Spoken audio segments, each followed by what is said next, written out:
Chapter 5, The Incident of the Letter.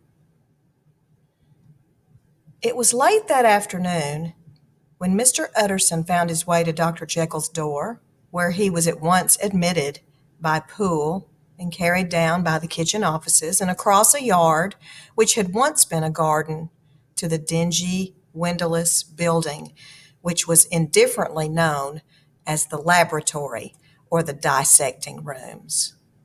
Now, I want you to picture this. First of all, remember, Poole is the name of Dr. Jekyll's servant, or, he's a butler. He answers the door for Mr. Jekyll. He works for Dr. Jekyll. Now, think about how this spooky home of Dr. Jekyll's has lots of small rooms and passageways, and it's almost like two buildings that are separated with a courtyard. Like you go outside, you walk through the grass, and then you can go in to the building across the yard. So this is all located on the property of Dr. Jekyll.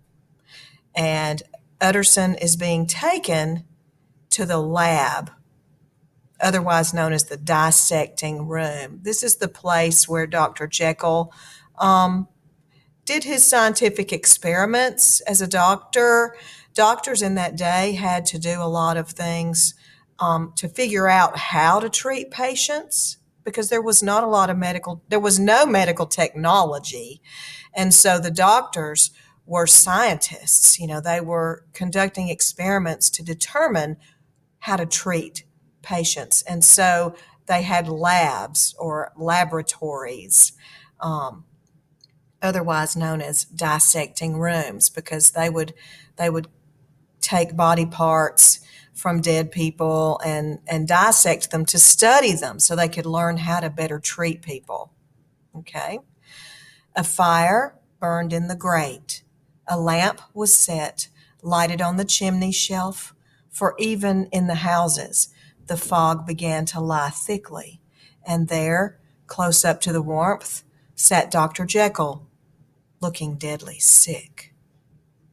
"And now," said Mr. Utterson, as soon as Poole had left, "you have heard the news?" The doctor shuddered. "He's asking him, have you heard the news about the death of Sir Danvers Carew?" The doctor shuddered. "You have not been mad enough to hide this fellow?" He's asking him, "Why didn't you hide, Mr. Hyde? Or why are you hiding him now? He's committed murder." "I bind my honor to you that I am done with him in this world," replied Jekyll. "But I have received a letter, and I should like to leave it in your hands, Utterson. I have great trust in you."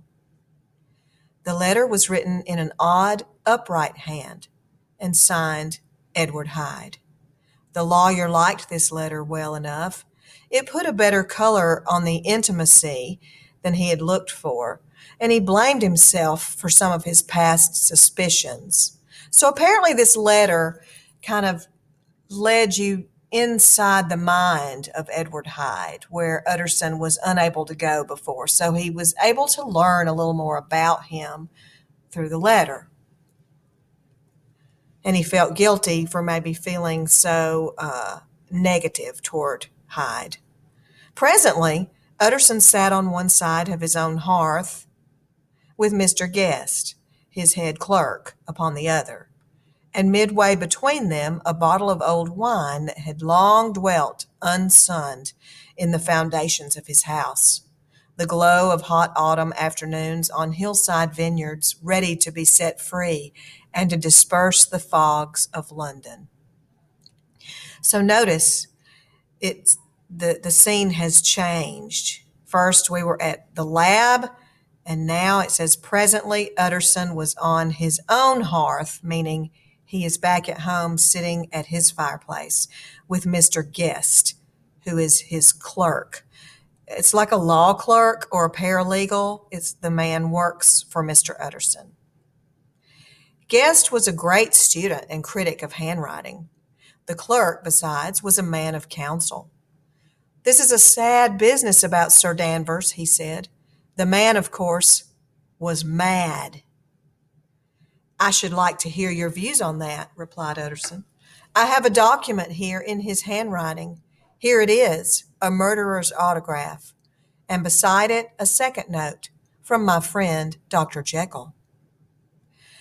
The clerk laid the two sheets of paper alongside and sedulously compared their contents. Carefully compared their contents. "Well, sir," he said, "there's a rather singular resemblance. The two hands are in many points identical, only differently sloped." Okay, so Mr. Guest has noticed when he compares the two handwritings that they look identical. The only difference is one slants to the left and the other one slants to the right. "Rather quaint," said Utterson. "What?" he thought. "Henry Jekyll forge for a murderer?" And his blood ran cold in his veins. So he thinks now that Jekyll has written that letter for Mr. Hyde, and that makes him even angrier about what's going on. He's angry at Dr. Jekyll and Mr. Hyde. Chapter 6, The Remarkable Incident of Dr. Lanyon. Time ran on. Thousands of pounds were offered in reward for the death of Sir Danvers was resented as a public injury, but Mr. Hyde had disappeared out of the ken of the police as though he had never existed. Much of his past was brought to light, but his whereabouts remained unknown. The death of Sir Danvers was, to Utterson's way of thinking, more than paid for by the disappearance of Mr. Hyde. Now that the evil influence has been withdrawn, a new life began for Dr. Jekyll. He came out of seclusion, renewed relations with his friends, became once more their familiar guest and entertainer, and became even more dedicated to charity and religion. On the 8th of January, Utterson, Jekyll, and Lanyon dined together like the old days. But notice on the 12th and the 14th, the door to Jekyll's was shut to Utterson.